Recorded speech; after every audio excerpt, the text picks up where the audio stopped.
Hello, good people. This is Sister Julia Walsh, and you're listening to Messy Jesus Business. Welcome to the Mess. Hey, everyone. We want to find out more about you, our listeners.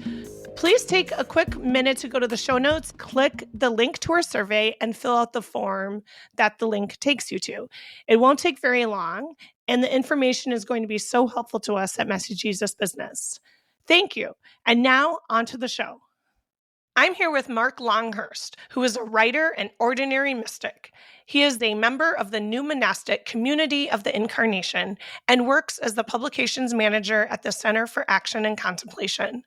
A former pastor, he served United Church of Christ churches for 10 years and worked as a faith-based social justice activist in the Boston area for 10 more. A graduate of Harvard Divinity School and a longtime yoga practitioner, he runs 2 Substack newsletters at marklonghurst.substack.com. Mark lives in Western Massachusetts with his family. Mark, welcome to Messy Jesus Business. Hey, thank you, Julia. It's great to be here. Yeah, you're very welcome. And it's so good to see you again. And I'm looking forward to seeing where the Spirit leads our conversations because we have so many things in common that I feel like we could go anywhere. Yeah, I'm ready. Well, let's start with your story. How did you become, as you say, an ordinary mystic and a person who is passionate about helping people to understand the biblical roots of contemplation and how that is a rich and messy part of the Christian tradition? Thanks for that question. I grew up an evangelical Christian. I was a missionary kid, a pastor's kid, and true to that tradition, I've always cared about the Bible. And so that was a part of my spiritual path from a very young age. Eventually, I moved away from that tradition and found myself attending more mainline Christian churches like the United Church of Christ, where I was a pastor. And I became a pastor for about 10 years in Western Massachusetts, serving small congregations, small rural congregations. I left the evangelical church because I really was feeling a call to social justice ministry. And this is changing in current times, I think. But, 20 years ago, very few aspects of the evangelical churches were talking about war and peace and poverty. And if you were on one side of LGBTQ issues, you were not super welcome. So I found an umbrella, so to speak, a safe haven in the UCC in mainline churches. But what happened was, as I started pastoring churches and attending as well, I longed for more depth. I longed for that spiritual sense of devotion that I had in my evangelical tradition, the love for the scriptures. That's when I realized that there's a whole world out there called Christian contemplation and the lineage of the Christian mystics.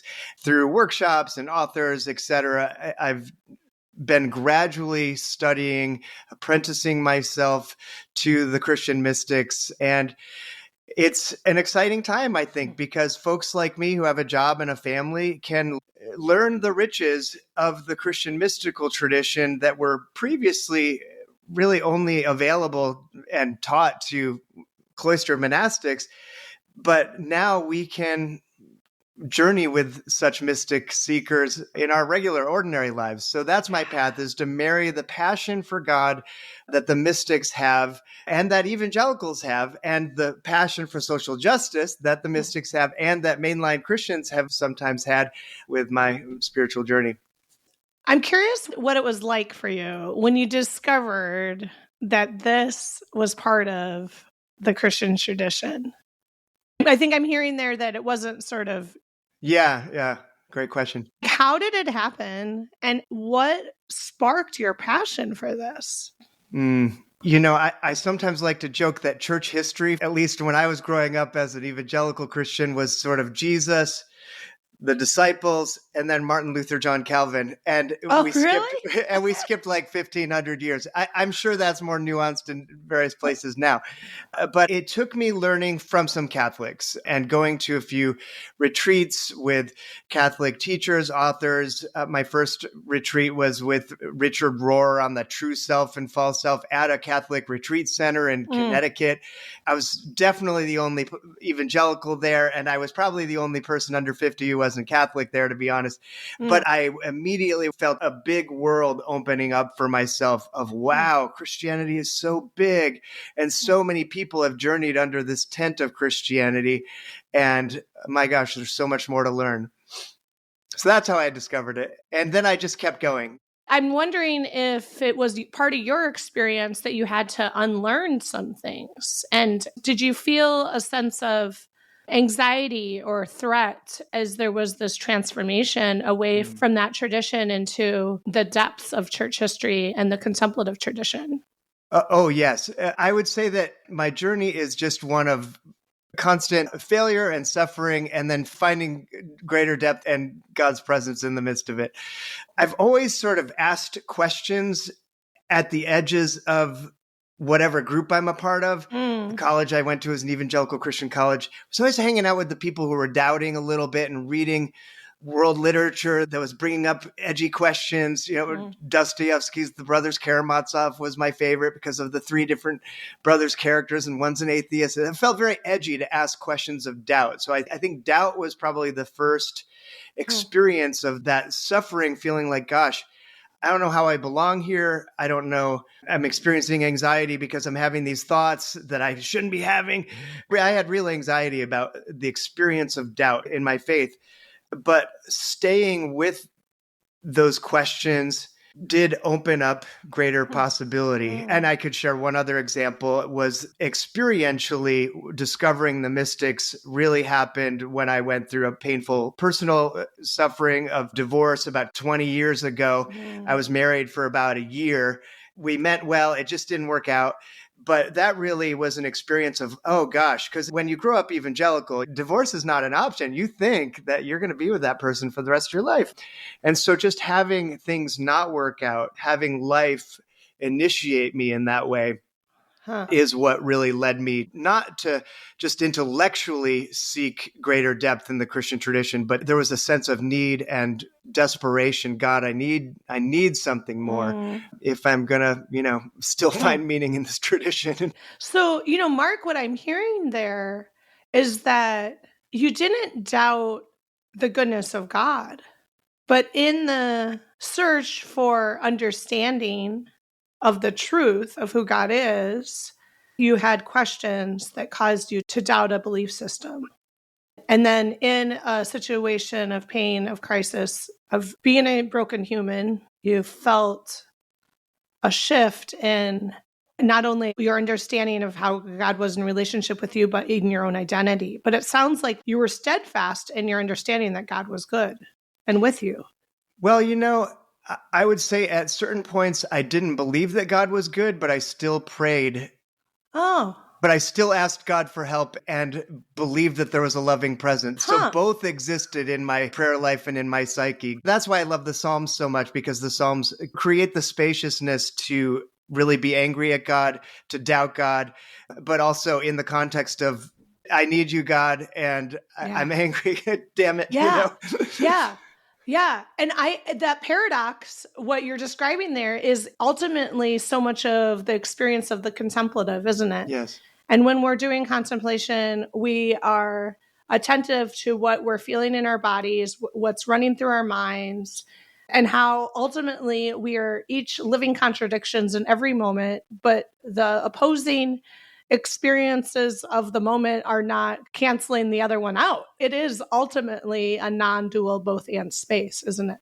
Yeah, but being led to the end of my own resources meant that I didn't have any answers anymore. And that space of unknowing, I think, is really the posture of growth, the place of really rich, fertile possibility for spiritual growth for all of us. It was for me. And I'm never led there willingly. So, Mark, for you, what is contemplation? I would say there's contemplative practices, but I wouldn't define contemplation as just the practices. Contemplation for me is that rich experiential reality of relationship with divine love.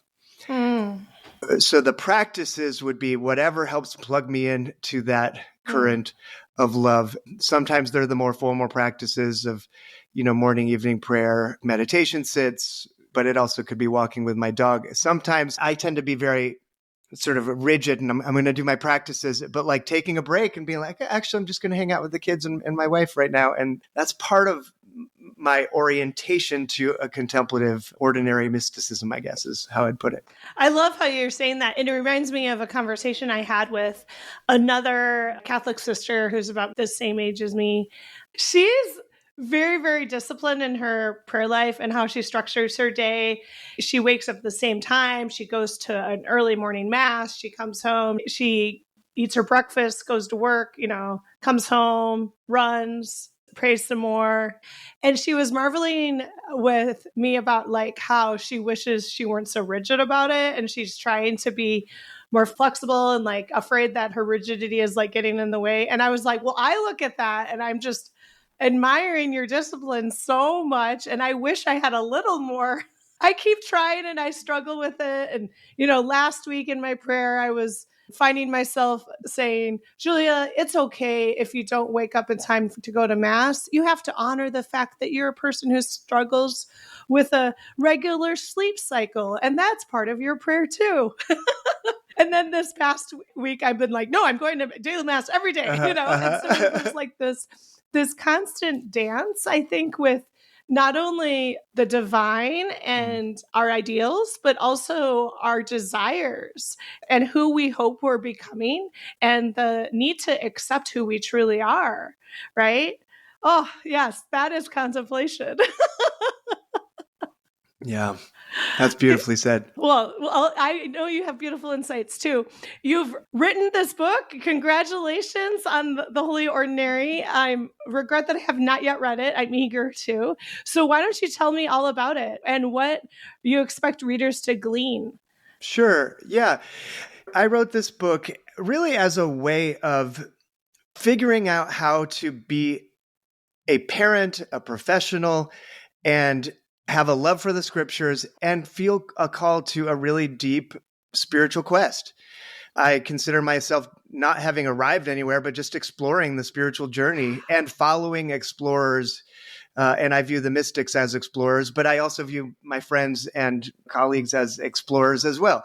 And I also love the scriptures. I'm a former pastor preacher, so there's a lot of talking about. There's a lot of Bible. Yeah, there's a lot of Bible in there. There's stories of mystics. There's some personal stories, and really, it's just to help people make sense of that marrying of a deep spiritual quest with their ordinary lives. And also the piece that I would put in there is it's very important for me not to present contemplation or mysticism as separate from social transformation and social change. There's social justice themes in the book throughout, whether it's Hildegard of Bingen and what we can learn from the Viriditas and her greenness for living an ecological life. What is that? Listeners may or may not be familiar with Hildegard. She's an incredible Benedictine nun. She was a brilliant, brilliant woman who was an herbalist and a writer, and she wrote songs, and she had a concept called the greenness, and it's the Latin word viriditas. What it means really is the aliveness of God. I just take a lot of inspiration from that, and there's a chapter on Hildegard, and but there's also a chapter where I draw from James Baldwin and what we might learn from James Baldwin, who I believe was not a traditional contemplative, but really someone who was formed in Christian faith and has a lot of prophetic insights that center love, which is sort of what the contemplative does, center the experience of divine love. So that's my hope, is that readers will take away a passion for the quest for God and social and personal transformation. I can't wait to read it. It sounds so good. It will deepen a lot of my understanding, I'm sure. Is there a part of the book that kind of gives like practical advice, or is that what you want to do here in this conversation now? I mean, you've named it. You're a dad and a husband and you work full time, yet you're living this life of contemplation. So how does a person balance the two, or how is contemplation integrated? Like, what are your tips? Yeah, the book, it's very narrative, and I don't have like a practical sections. Sometimes people do that in their books. Honestly, I'm glad. I just wanted to let the explorations speak for themselves, and there are definitely practical implications for each of the chapters. In terms of just practical steps, well, maybe I'll just take one chapter and see where we go, because there's really practical import for every chapter. I'm just going to pick a chapter at random.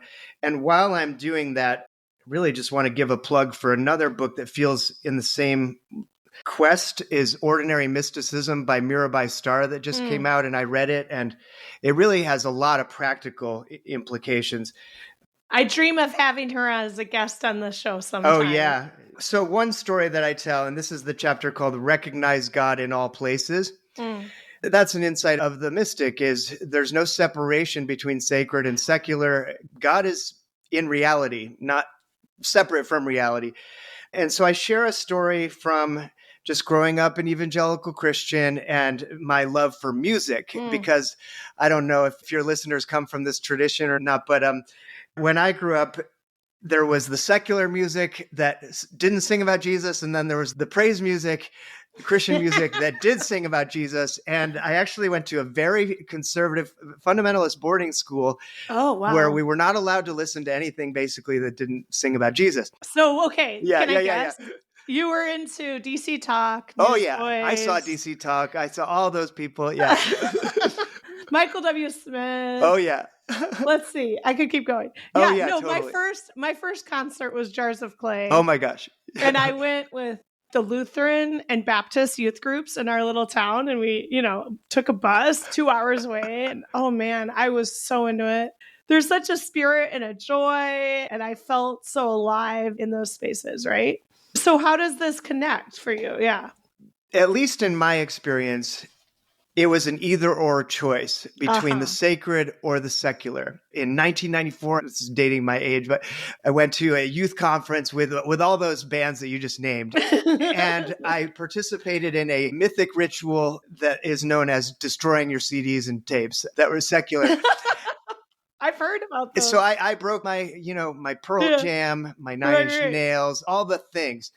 But it took a long time to unlearn that just because something says Jesus and something does not say Jesus does not mean that the so-called secular is not sacred as well. Right. It took a long time to unlearn that. So that's one area where really it's great to go to church. It's great to do devotional practices, and that can help set us up to be plugged in, to be related to God in this divine human love relationship.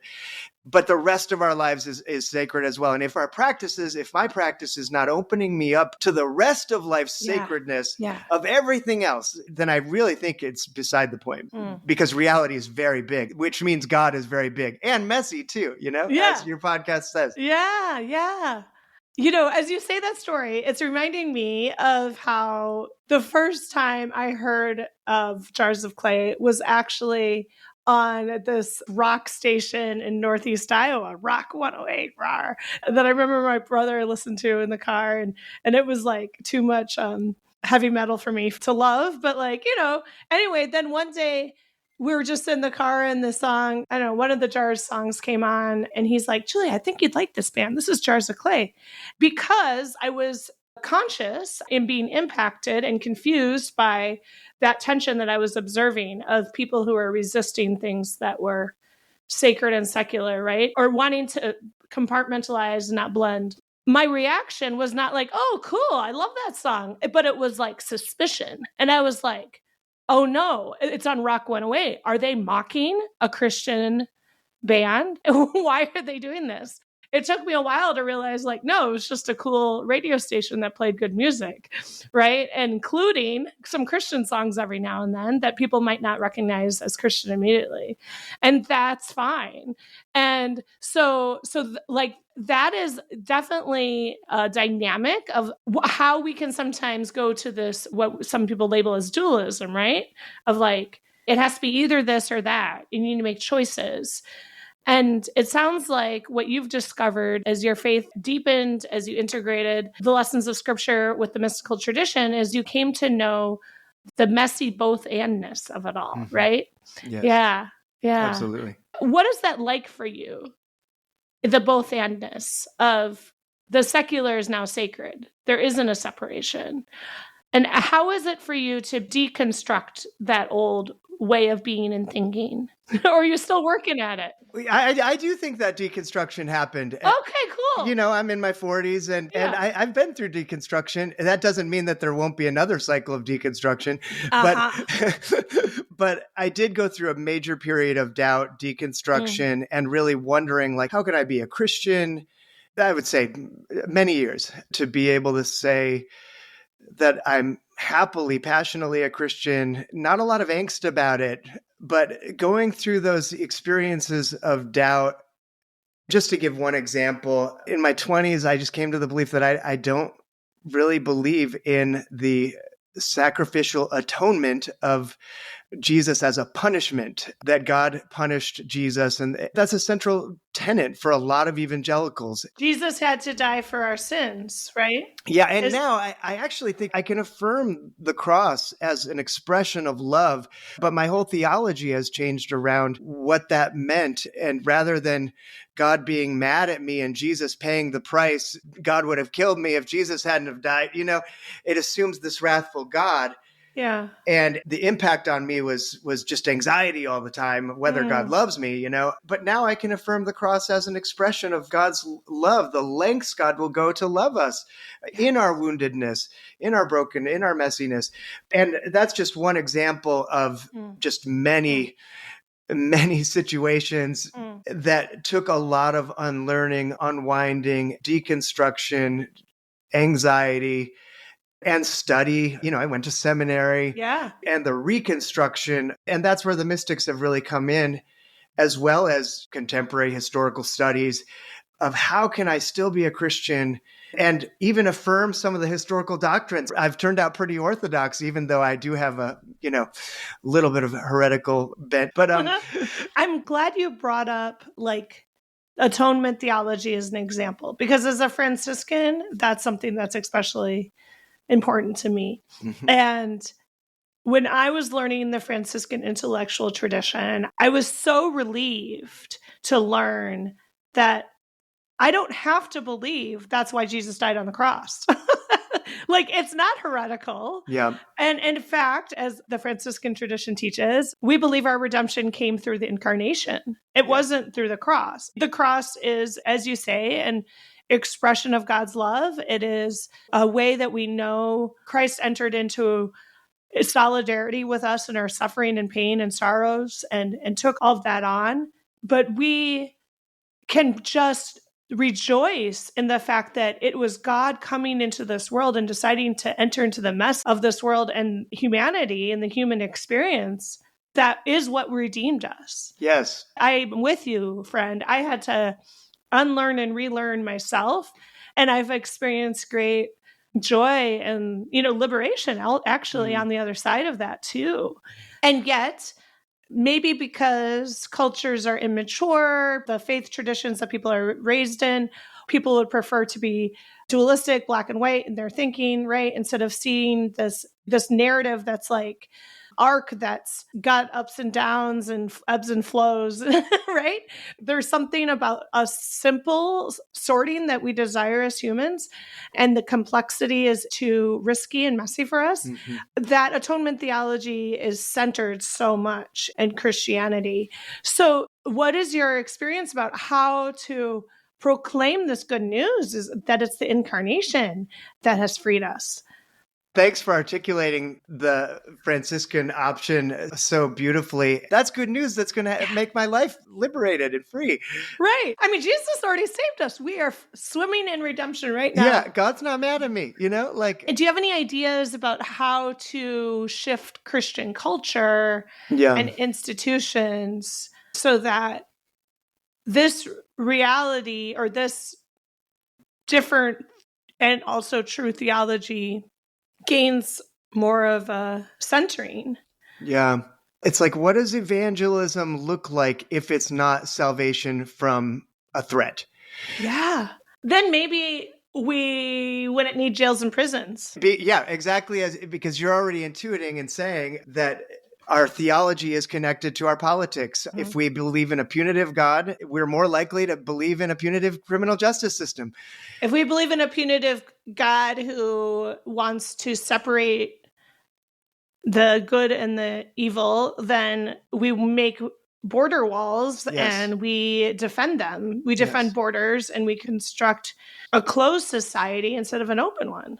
And this type of retributive justice, which we're affirming God is not about, is basically how the systems work. And it's how many of us maybe grew up with that. But there's a whole new school of parenting that is not based on punitive consequences, but that is really based on relating to the cause of your kid and addressing behavior when it needs to be addressed, but doing so in a relational way that is not just punishment, because it doesn't really work. It doesn't make us more loving people.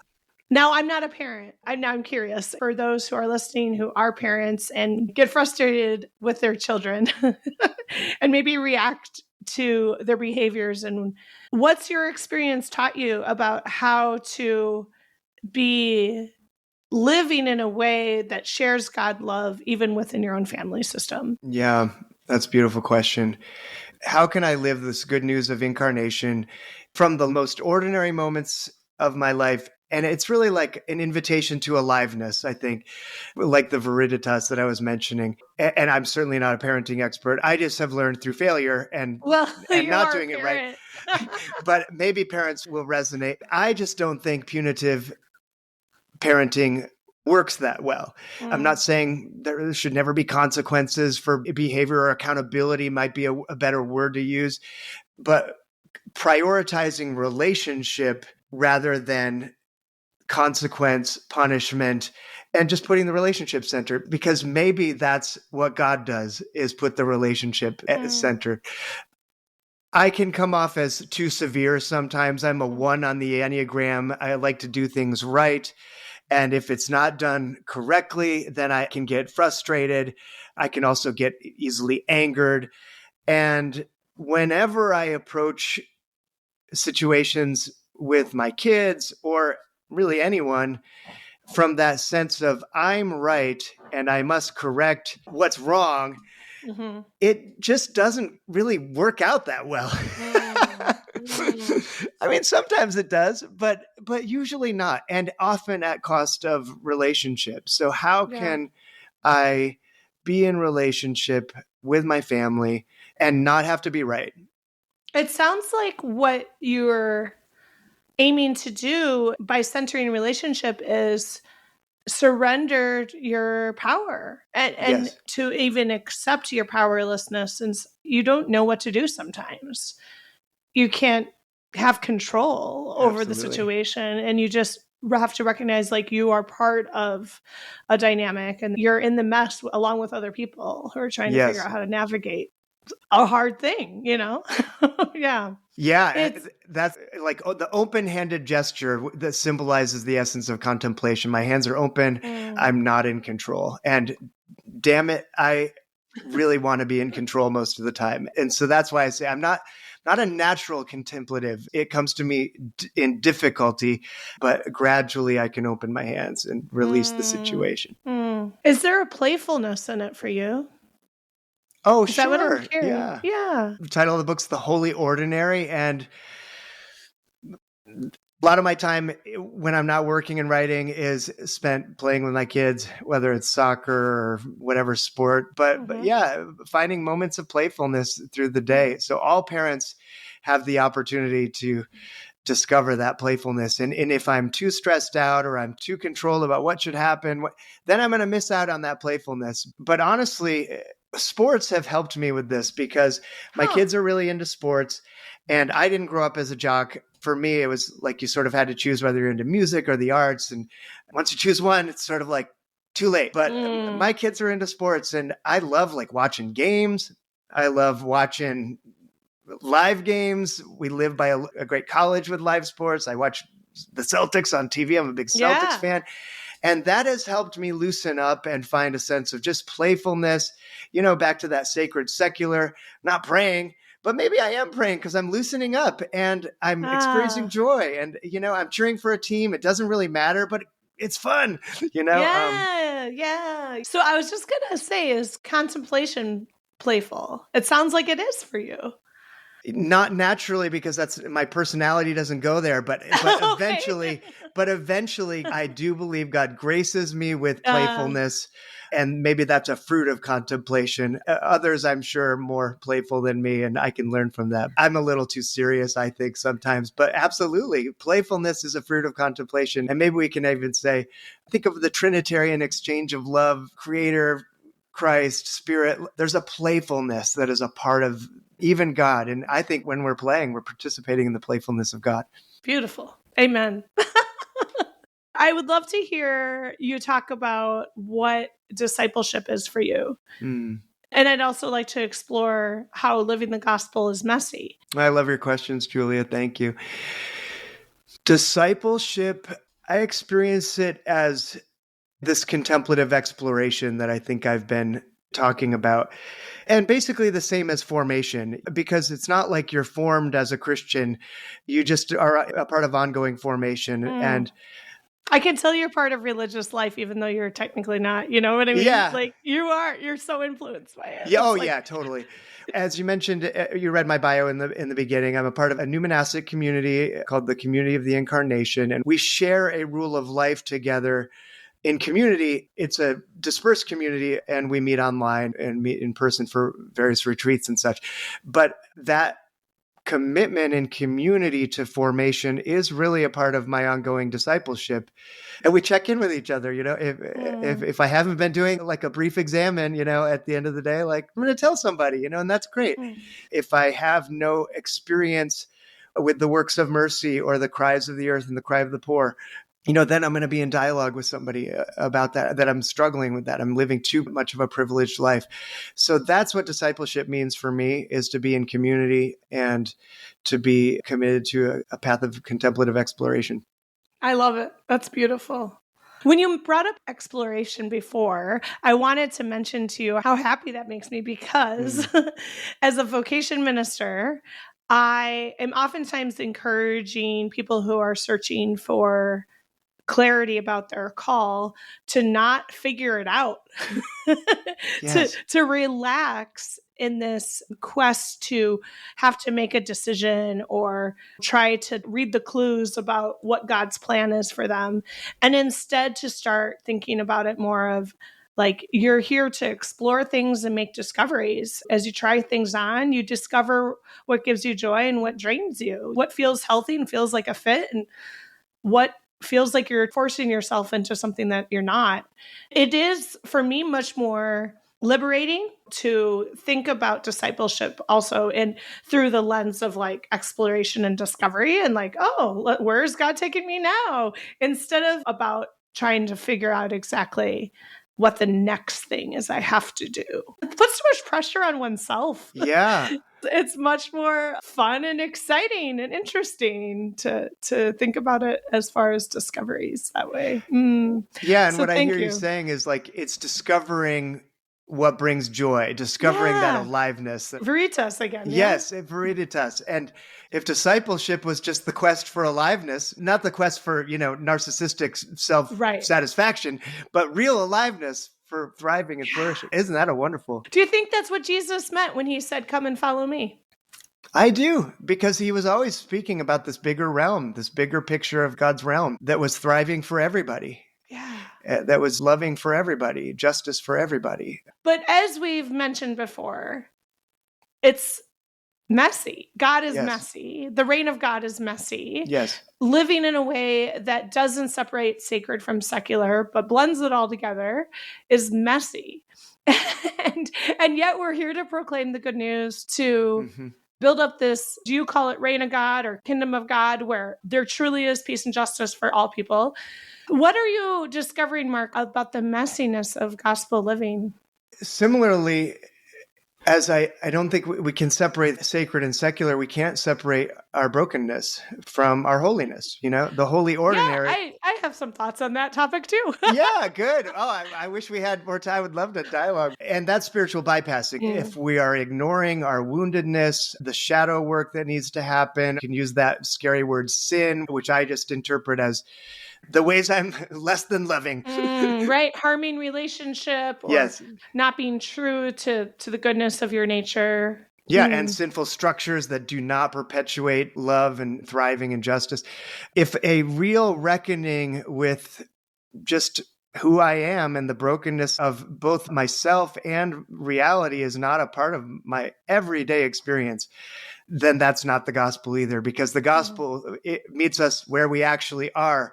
And if it's not messy, then I would just say, it's probably not being real, because real is messy, in my opinion. To that. Yeah. Throw away your temptation to be tidy with your faith, friends. Yes. And pick up The Holy Ordinary by Mark Longhurst and read all about it. Contemplation is messy, but you're called to this freedom and joy, to this aliveness. Amen. Mark, it's been so fun to talk to you. Thank you so much for coming on the show. Is there anything else you'd like to mention about living the gospel, being a disciple of Jesus Christ? And of course, I would love to hear too how our listeners can support you in all your work. It's a thrill to be here, Julia. And I just so appreciate your spirit and your own quest for aliveness. It just shows through in your presence and in your questions. And it's great to be here. Listeners can feel free to follow me on Substack, where I write about just sometimes I do deep biblical dives. Most of my writing is at this place of ordinary and individual quest for aliveness. Well, thanks again for coming on the show, and blessings on all you're up to. And hopefully our paths cross again soon. Thank you so much, Julia. Messy Jesus Business is produced and edited by Colin Wamskans. You can find us online at messyjesusbusiness.com and on Facebook, Twitter, Instagram, and Patreon. If you like what you heard, please be sure to mention our podcast to your friends and followers. And we'd love to have your support via Patreon. From the bottom of our hearts and the middle of the mess, thank you. Messy Jesus Business is produced in partnership with the Franciscan Sisters of Perpetual Adoration. You can learn more about our religious community and donate to our mission at www.fspa.org.